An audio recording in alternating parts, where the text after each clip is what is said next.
Whenever I took the bus this way in the morning, I always checked to see if anything was there. And now there's supposed to be something. So let's take a look.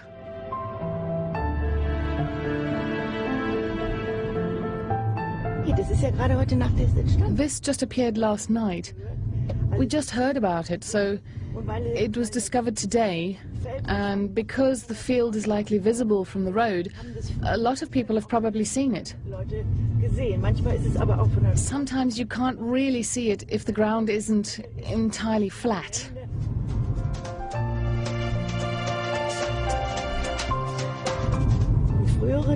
I actually used to come here with my tent and camp out on Barge Inn's campground, where the croppies, as we call ourselves, used to meet. There it is. I see it. Yeah, there are quite a few people. Oh, okay, you need to turn around here. Wow, that's really something. Man, that's beautiful. That's incredible.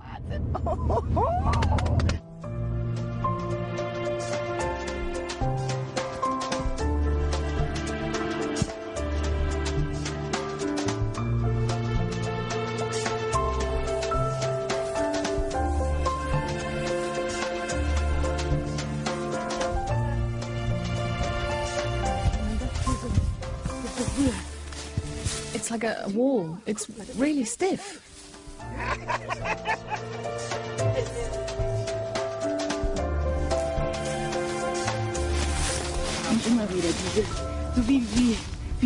Like a river, like water flowing around.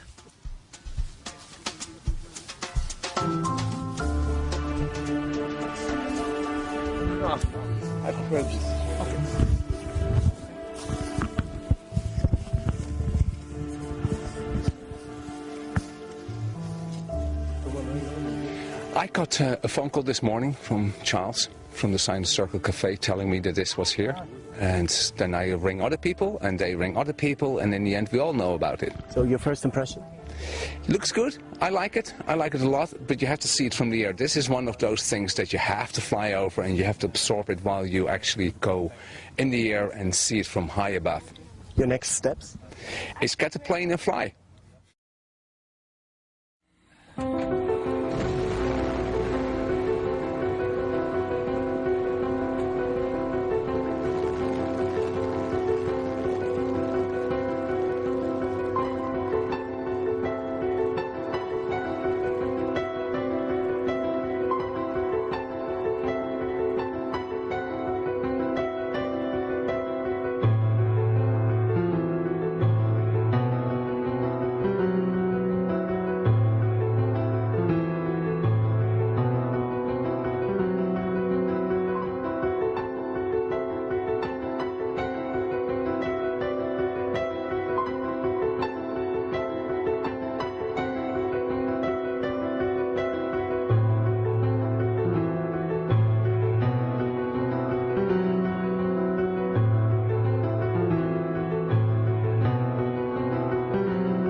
The exciting thing about crop circles for me has always been that they take a special place among the multitude of so-called paraphenomena, because they're not a subjective perception.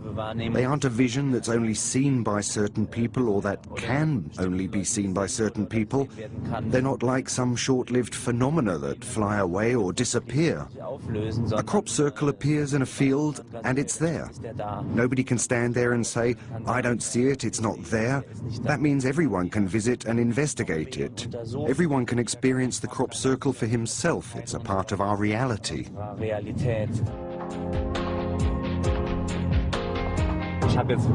I've seen at least 600 to 700 crop circles myself. It's not like the first time anymore, but you can compare it with a crime scene investigation. It doesn't help the police if 100 curious onlookers have already trampled all over it.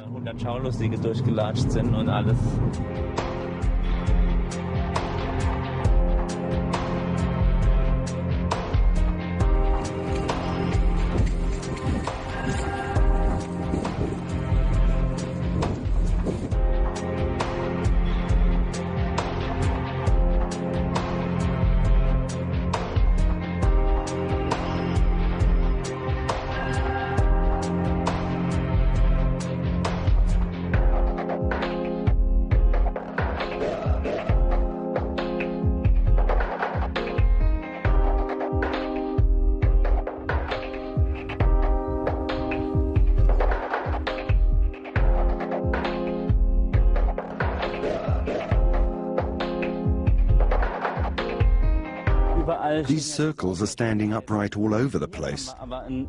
And here we have a place in the field where none of the grain is standing, but the grass is completely undisturbed.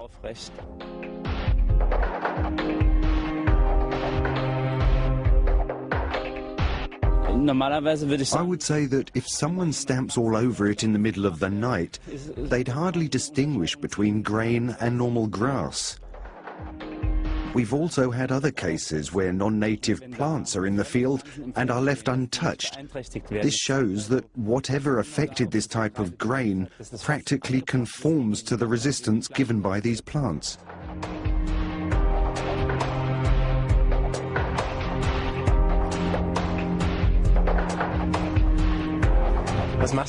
What do you do with all these photos?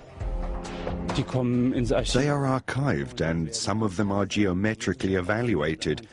Diagrams are also made on the basis of aerial photos. Books and calendars are made, but that's essentially a side effect. It's primarily all about documentation.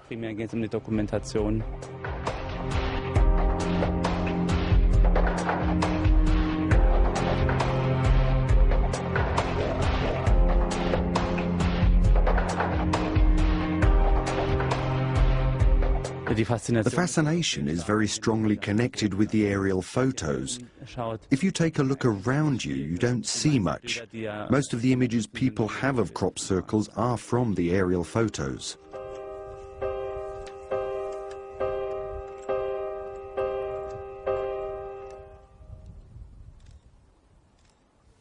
The most important question for crop circle research is whether there is a real phenomenon, meaning something not made by the hand of man.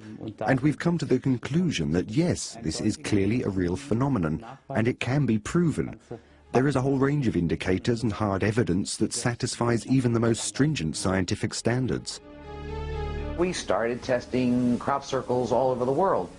By now, I would guess that at least 350, maybe if I haven't counted them, maybe it's 400, that we have sampled in 8 different countries, 8 or 9 now, including Australia, Israel, Canada, the United States, Germany, the Netherlands.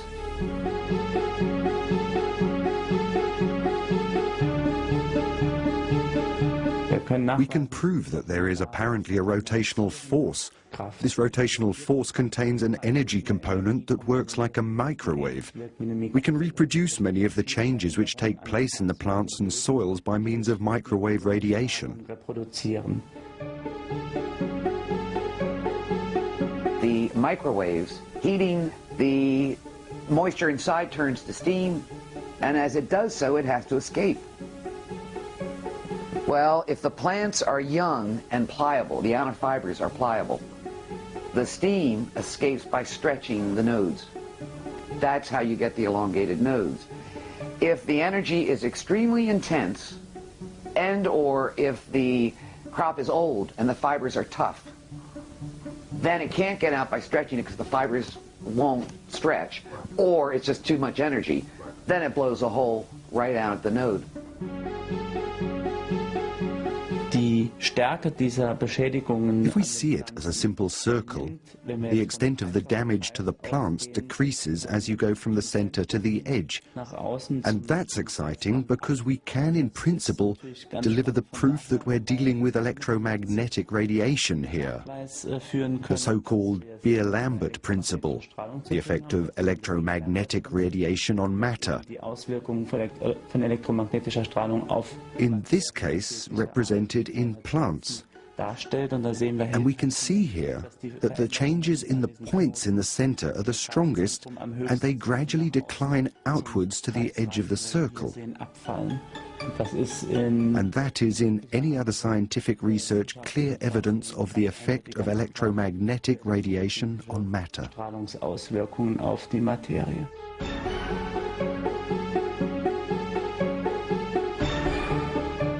What we've discovered now in formation after formation all over the world are these tiny little rounded particles, but the fact that they're perfectly spherical indicates they were in a molten state, because that's how you get the spheres. Right. And furthermore, we not only find them, we find them deposited in very unusual ways.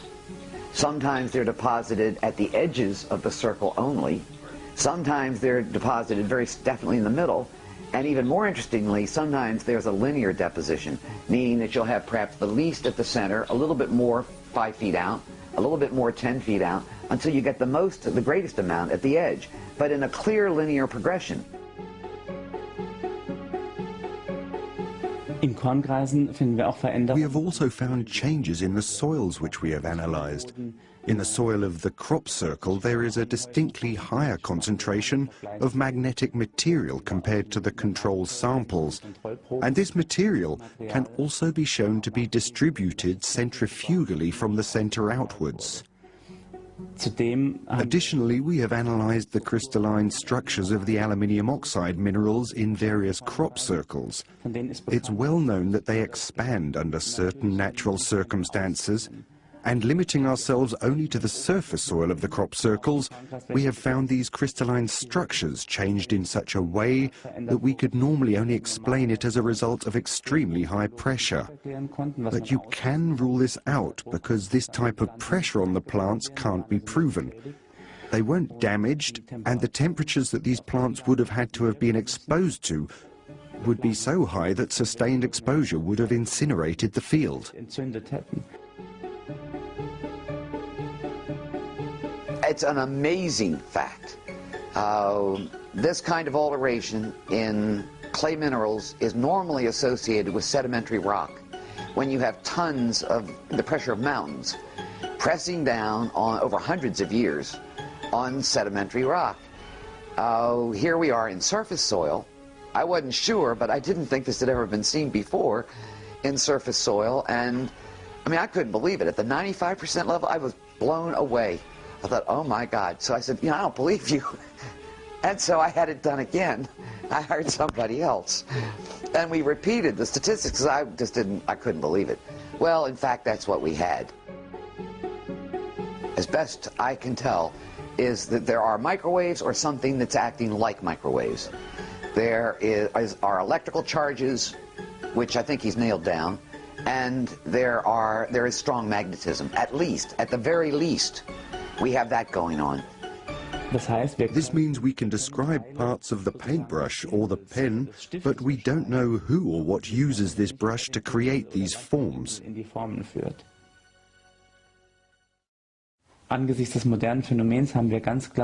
view of this modern phenomenon, we very clearly have a geometric evolution, from simple individual circles to systematic orderings, groupings of multiple circles, ring systems, all the way to pictogram-like patterns which have become much larger and more complex. We can create the same geometry when we project tones onto the surface of standing water, as Alexander Lauterwasser does with his water sound images.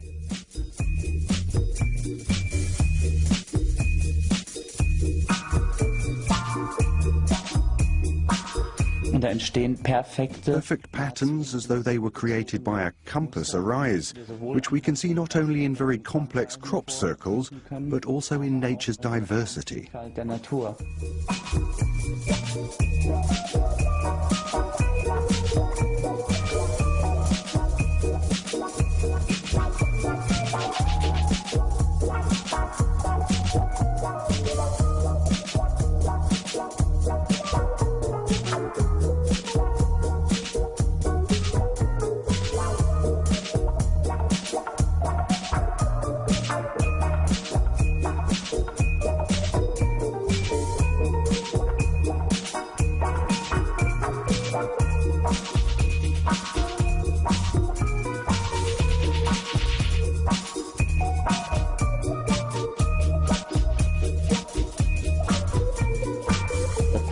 Very clearly structured geometry emerges. Interestingly, this is the type of geometry we're talking about when a peacock displays his feathers and your eye connects the individual eyes with each other. Haben wir die gleiche Geometrie. That's why the question remains for me, is it possible that the same phenomena, the same stimuli that create a flower, the forces that ensure that the peacock's feathers conform to this proportional and aesthetic picture, also interact with what creates the crop circles?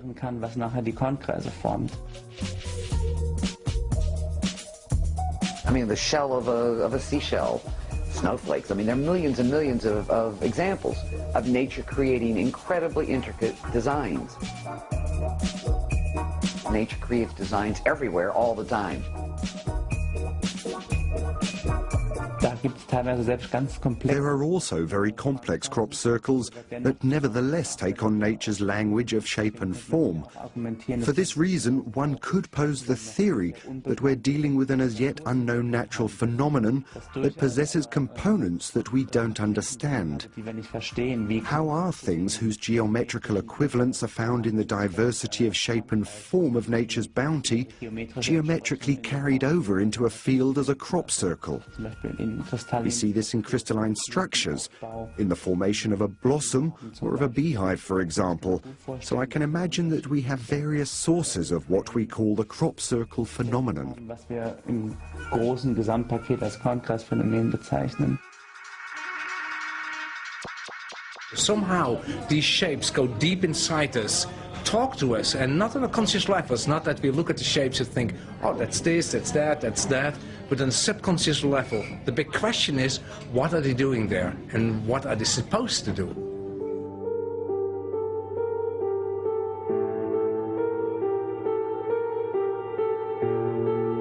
Carl Gustav Jung, the great psychologist of psychiatrists, has done a lot of research in the influence of shapes on the human mind, and especially the subconscious mind. And I see lots of connections between his work and what I see in the crop circles. So I think there's, in the crop circles is something going on like subliminal messages that is used in advertisements in a very bad way to try to maneuver people in buying things that they actually don't want to buy. I think the crop circles do it in a very positive way, in subliminal level, talk to us, help us to make the next step in our evolution, our next necessary step we have to take. We experienced over the last years that what people are thinking, that will be imprinted into the fields. We were discussing the form of the Malteser cross, for example. One day later, it was appearing in the field. We were discussing whether or not this could have something to do with Earth magnetism. And in that very night, just behind our bed and breakfast address, there appeared a huge formation which was showing a magnetic field with two poles, a north and a south pole. The question, what crop circles tried to point out to us, is about at the same level as what is the meaning of life. It's a very difficult question. Lots of people ask, why are we here, what are we doing here, what's the meaning of life? And there will be a true purpose, and somehow, seemingly, in my opinion, we need help to see that. We all want to know that. It's a strange thing that we have all this urge in our inner self to know from what are we doing here? Where are we going? Are we going some way? And I think the crop circles help us to understand that, what our true purpose is, and assist us to actually get to that point. I came to Wiltshire, and this was the very first crop circle I saw. The very first one I walked through. Now my background is mathematics. I study mathematics, so when I saw this, I thought, wow, I know this, because this is Pythagoras. The geometry that's behind the crop circles is exactly the geometry that you will use as a human when you would try to reconstruct them. So when you use a compass and a straight edge, but you're not measuring anything, you're just purely constructing, then you will see you can make these crop circles by pure construction techniques. And the interesting thing is that when you do that, you will see that the crop circles have skipped certain steps. So in a way, they follow our mind, the human mind, because they use the same way as we would use geometry. But on the other hand, they skip little steps to tell actually, if we want it, we don't need this. It's just to show you that we have a connection. There's something going on between you and us. And that's why we skip these steps, but on the other hand, we follow your way of thinking and your way of working. And I find that very intriguing.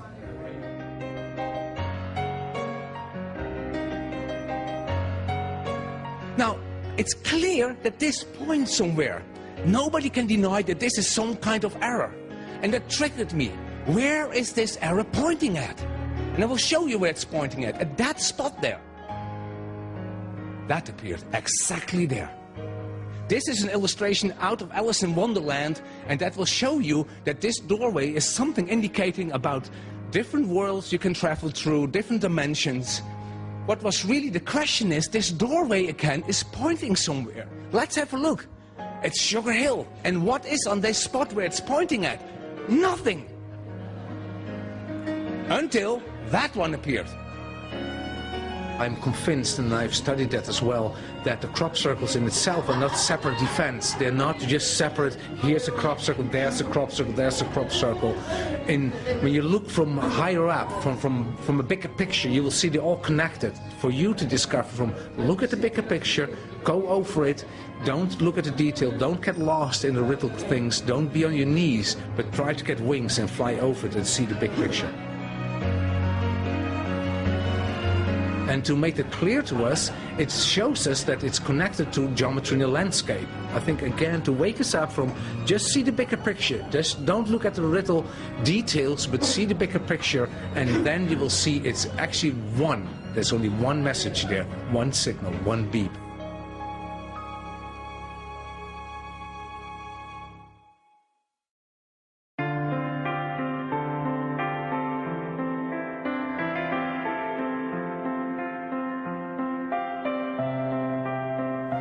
Also das hier war ein Kongress, der bei Barbary Castle in England am 1. This is a crop circle that appeared on the 1st of June 2008 near Barbary Castle. Because of the terraced spiral formation, it has a very clear relation to a crop circle near Barbary Castle in 1990. It really stands out in that it is divided into 10 equal parts. First, we have in the first curve 3 layered segments. Then only one is layered over the others. Then we have 4, 1, 5, 9 segments, 2, 6 segments, 5 and 4, and then we find a number we can read, and that is 3.14192654. Even with the decimal point in the right place. And if you are so inclined to read it this way, there are even 3 circles at the end, which serve to emphasize the infinite nature of this number. In principle, when you see this, it is exactly what you could imagine when you think of how intelligent messages can be sent in the form of geometry.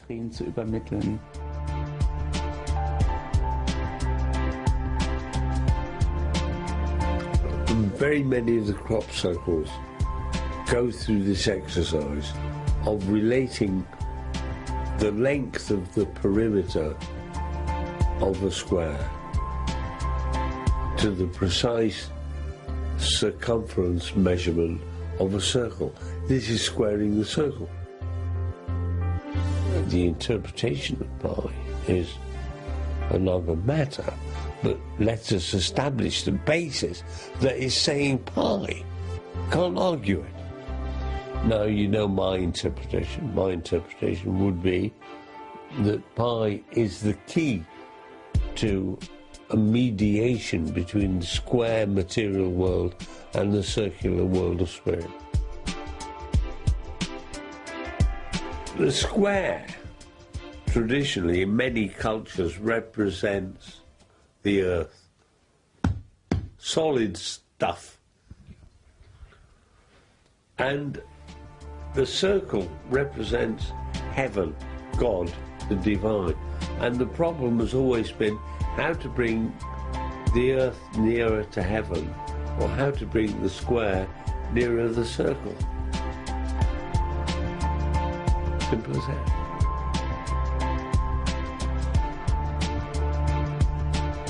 I think I can safely say that people can't do this.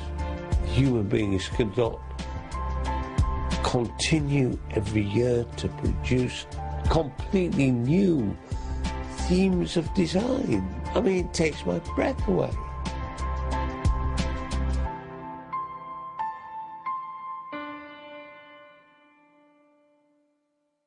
The night this formation came down, it was windy. This is a high altitude location. This takes a battering by the weather. So anyway, we were with two other researchers. We were the first little group of people to come in here. No footprints, no mud, no no broken plants. All the centres were perfect. No sign of human activity or entry into this field.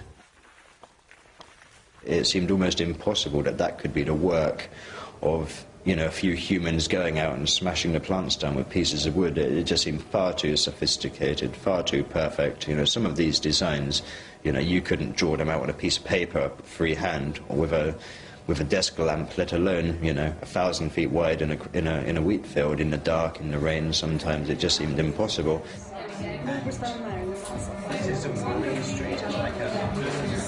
The new crop circles start coming every April, and we stick the pins in the map exactly where the crop circles are and put numbers on the pins so people can just come in and find out which crop circles are exactly where they are in the land related to the photographs, and then go out and experience the phenomena for themselves. We're coming here for over 10 years, and we've seen many things in those 10 years which cannot be ascribed to natural phenomena. For example, lights floating over the fields, lights falling from the sky. Last year we saw big floating balls of an aluminium shape, 5 in total number, floating over the wheat, disappearing into the ground, reappearing later and disappearing into the trees. We made photographs of that, so we think that for a part of the crop circles are most likely man-made, but another part is, to our impression, not. Start missing, and then it's something more special. If it's more than semicircles, that's a real. I mean, on one particular occasion, I was camping somewhere not far from this area, actually. It was a horrible, cold, windy, dark, rainy night. I had a sudden urge to look out of my tent, and unzipped, looked out, and there's an orange ball of light. Big globe of kind of goldeny, orangey light hanging in the sky, which seemed to be about 30 feet over me. I mean, what the hell was that? I mean, it was anywhere long enough to just for me to notice and reaffirm that it physically was there, and then blink out, and that's it.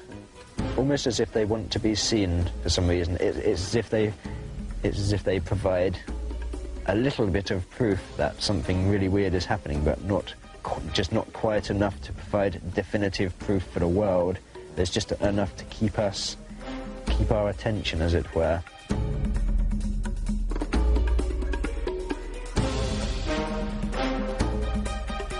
And it was July the 26th, 1990, about 4 o'clock in the afternoon. I was just basically walking across the downs to look at the crop circle from the hill.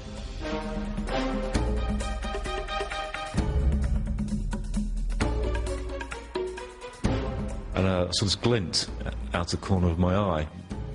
I thought, what's that? And I picked up the camera just automatically and started filming it. And there was this bright object which was actually moving across the heads of the crop, and it arced round and then dropped into the crop, and it was glinting and flashing, and then it suddenly moved. And this was all on film. I was filming this. Could people make these formations in the middle of the night with the hours of darkness only about 4 hours before it gets light without getting spotted? If people make them all, then you have to explain why the balls of light. You know, why do people have these experiences?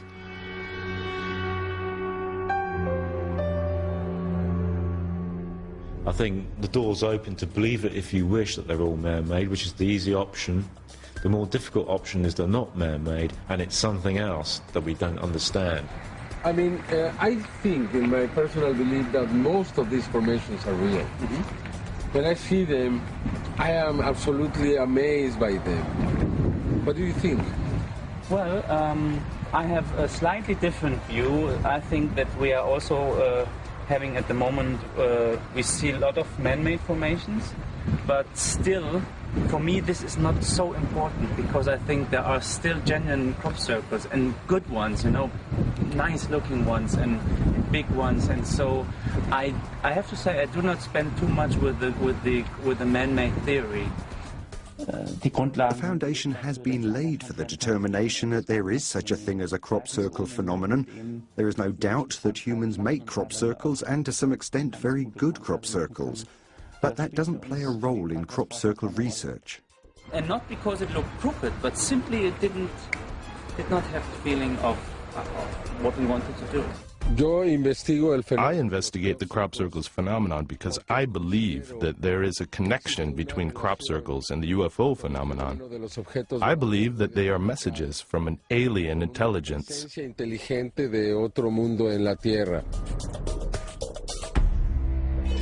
There are again and again crop circles that contain clear messages. For example, the crop circles of Chilbolton, which were an unmistakable answer to the message that we sent into outer space via the Arecibo radio telescope in 1974. It was something of a greeting card from the Earth, upon which details about ourselves were given. The decimal system, our solar system, where the message is from, what we look like, our population, information about our composition, our DNA. And in 2001, there was a crop circle that took up this pattern exactly, but transposed and translated it into an answer. So we have the same decimal system, but we have a different DNA composition. There it's in the form of a triple helix, whereas it's a double helix for us. We have a perception of a physical structure of that which gives us the answers. We have a different population, a differently represented solar system, and we also have another form of the unit of communication, which we have expressed as the Arecibo transmitter. It was portrayed as a crop circle that was discovered a year before in the same field.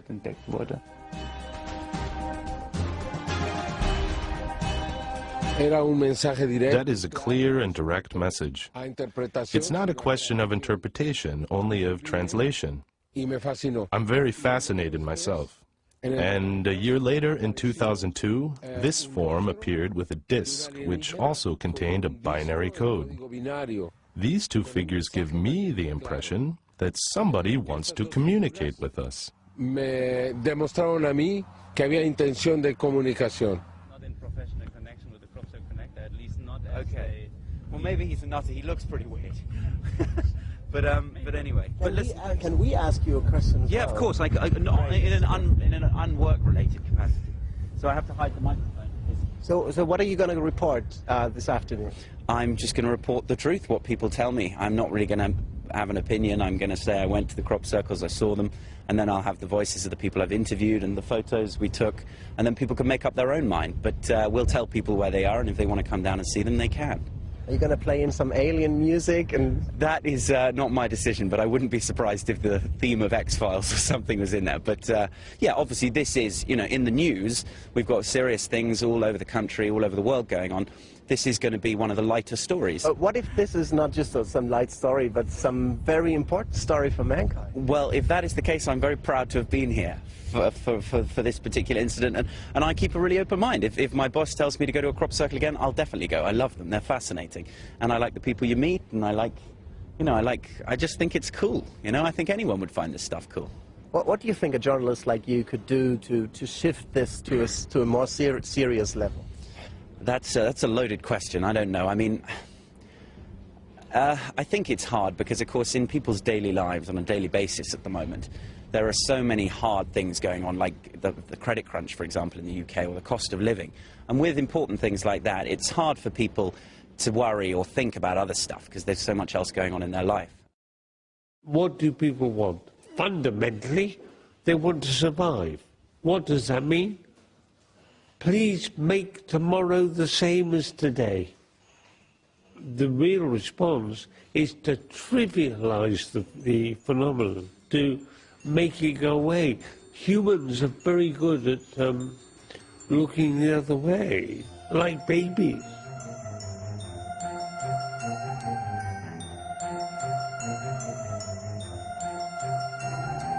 People have always been familiar with fields, especially in rural areas. They knew what it looks like when a deer had run through a field or when the wind had blown sections down, and then patterns apparently appeared again and again, which didn't correspond to those characteristics. And in order to understand them, to describe them, they were turned into a mystery. The public interest has only become aware in the last 30 years, but we can trace the phenomenon much further back. The first documents are from the year 1590 and describe crop circles in the context of witch trials in Lorraine. And above and beyond that, we find descriptions of what we call crop circles today in fairy tales and in the lore of cultures around the world. You can see this already in the example of the mowing devil. It's a leaflet from the year 1678. The story of a poor peasant labourer is told who demands a higher wage from the rich landowner to harvest a field. The landowner responds that maybe he should let the devil do it, and that night the field was observed to be in what appeared to be flames. It glowed. The next morning, the landowner found his field in the same condition as the devil would have mown it. Circles had been laid. According to the report, every stalk lay so exactly next to the other that it would have taken a human a lifetime, but only a night for the devil. And that's nothing different from what we're doing today, by projecting our wildest imagination of what could be responsible for the circles into them. And the devil of then is, of course, the aliens of today. The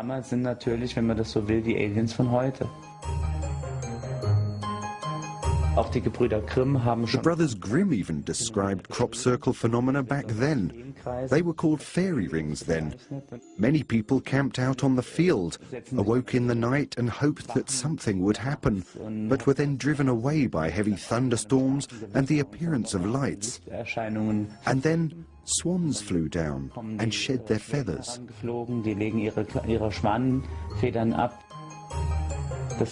This means that the picture they used could possibly correspond to the light phenomenon which we observe today.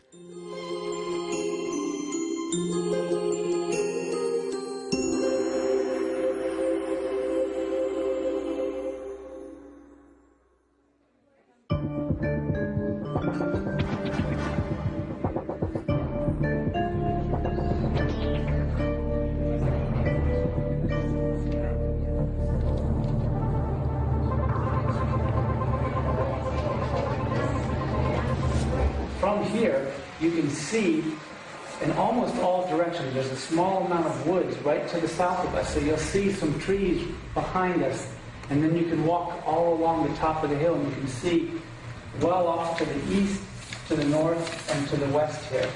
And I think there'll be enough light, your eyes will be adjusted, but you'll see there's no light, which is really great in the Valapuzzi. There's only one farm light, and so it's really, it'll be dark, quite dark.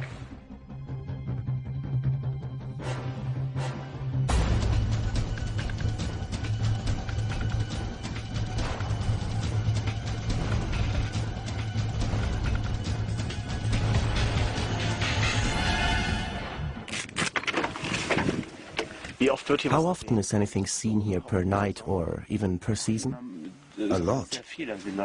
People who do these watches see a lot, but it's always the question, of course, what do they see? There are, of course, people who are constantly saying something, who look exactly at the military training area and then say every night that they've seen flying lights. You have to view that carefully, of course. And have you ever seen anything interesting during a night watch? Yes, in 1994 I saw something. It started to blink in the crop circle, and then everybody, well at least me, and probably others, aimed the binoculars at this light that had blinked in the crop circle. It then just very slowly drew a finger of light there across the field, and in that moment, when the finger of light would have shown what was where it had first blinked, it shot across to the edge of the field, blinked 2 or 3 times, and then it was gone.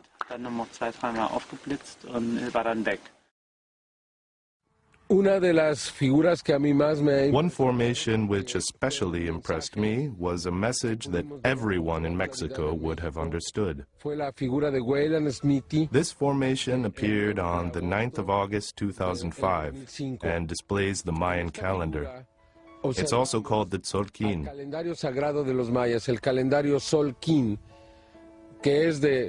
It has, among others, a 20-day cycle, which is arranged outside in this figure. On the inside are the 4 seasons, each with 13 weeks. 20 times 13 makes 260 days, the human gestation period. Because the Mayans thought that man didn't orientate himself according to the 365-day cycle, because that is the cycle of the earth, but instead to his own 260-day cycle as a human.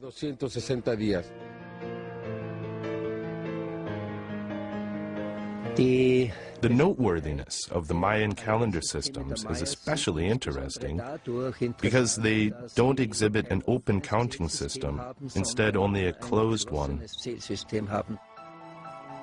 20 is the code for individual life, and 13 is the cosmic factor of movement. That means they define their calendrical measurement system in 2 positions. They always have a calibration point for the beginning, and thereby also always a calibration point for the relevant ending. So 2012 is a big topic. In short, that's when the Mayan calendar ends. Crop circles have also taken up this theme and show the planetary constellation of our solar system around about the 21st of December 2012 in a crop circle here near Avebury Manor in mid-July 2008. A remarkable point ends here, which we are moving to and moving through. And the second stage is actually what we haven't even considered yet, that time is the carrier of information for evolution.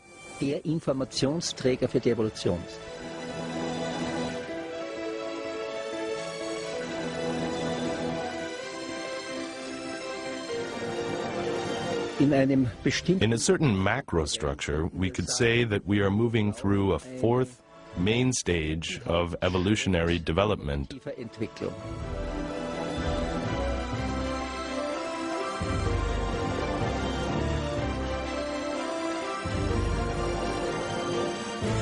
Just like every human being progresses through the phases of childhood and youth, we can also understand here why mental development in the evolutionary process has reached this quality and this standard precisely in this greater cycle, in which we now have the finish line.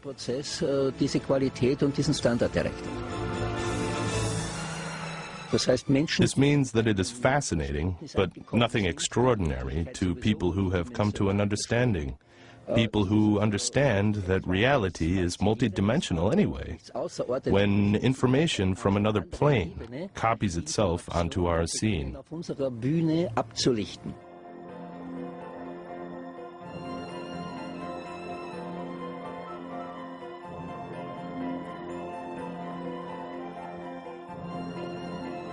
What I've seen the last 15 years, how it has happened to my life, is that I see the amount of coincidences stacking up. So I'm just meeting the right people, just the right events happen. It's all the right things at the right time. And bit by bit you recognize there's no coincidence. There's a great structure behind that. And somehow you're very carefully led into the right direction in this whole strange world. And these patterns help that, do that actually. Talk to you inside. I guarantee anybody that comes over here looks at a number of real formations or a number of formations and learns to make a kind of a distinction, I could almost guarantee they'll go away. The hard facts regarding this situation are hard facts. You know, they're not sort of flaky claims or, you know, wishful thinking. There are certain facts which people do need to know.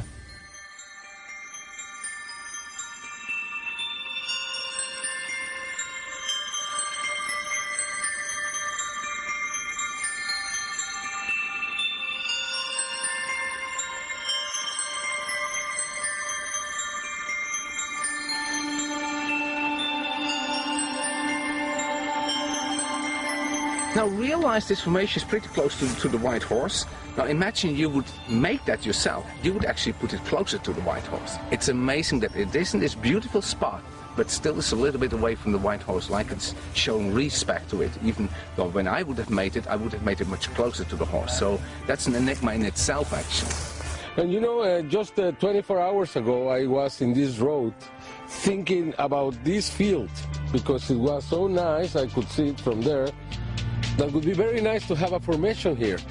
It was not here yesterday, it happened overnight. This woman who lives up in the B&B, who runs a B&B out there, yeah. They've actually walked down there. It wasn't here at 5:30 in the morning, so that's when she was walking through. So this must have been done sometime after at 5:30 in the morning today. This is my first encounter on a corn circle, and I'm sceptic, like, you know, but I've got my views now on it. I don't think it was man-made.